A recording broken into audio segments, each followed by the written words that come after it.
وسلم وبارک علی النبی الأمی وآلہ وصحابہ اجمعین کما تحب وترضی بأن تصلی علیہ۔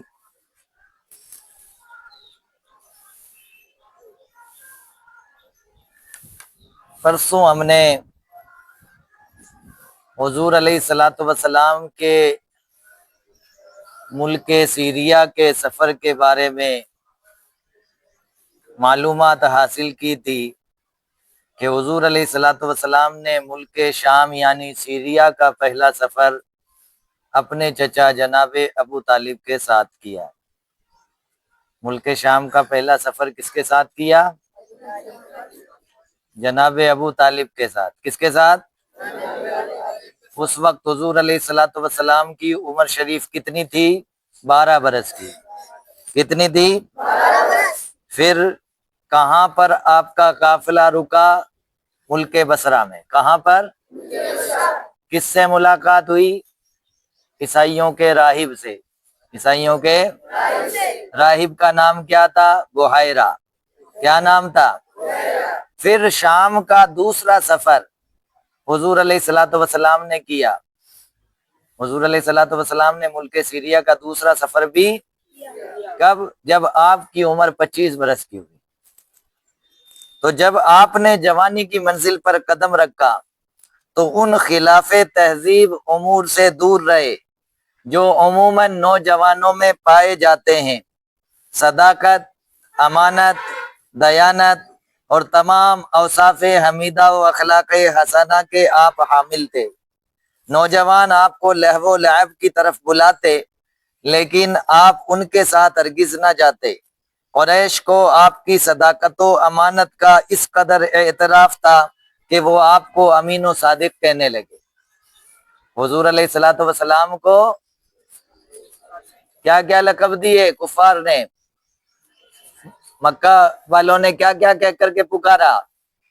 امین اور امین اور امین اور پھر جب 25 برس کی عمر ہوئی تو سیدہ خدیجۃ الکبریٰ رضی اللہ تعالی عنہا جو قریش کی ایک مالدار نیک سیرت خاتون تھی، قریش کی ایک مالدار نیک سیرت خاتون تھی، ہمارے آقا صلی اللہ تعالی علیہ وسلم کو انہوں نے ریکویسٹ کی کہ میرا مال تجارت آپ لے کر کے جائیے کیونکہ میں آپ کو امین پاتی ہوں اور آپ کو صادق پاتی ہوں۔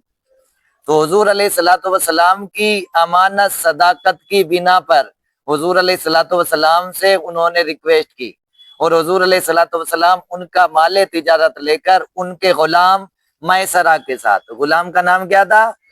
میسرہ، غلام میسرہ کے ساتھ حضور علیہ الصلوۃ والسلام تشریف لے گئے اور پھر ملک شام کا سفر کیا تھا لیکن بصرہ پہنچے تھے اور عیسائیوں کے عبادت خانے کے پاس رکے تو پھر ایک راہب سے ملاقات، پھر ایک راہب سے، اس کا نام تھا نستورہ، اس کا نام تھا نستورہ، پہلے کا نام بحیرہ، دوسرے کا نام، پہلا سفر 12 برس، دوسرا سفر 25 برس کی عمر شریف میں، پہلا سفر 12 برس کی عمر شریف میں، دوسرا سفر 25 برس کی عمر شریف میں، پہلے میں اپنے چچا جناب ابو طالب کے ساتھ اور دوسرے میں حضرت خدیجۃ الکبریٰ رضی اللہ تعالی عنہا کے غلام میسرہ کے ساتھ۔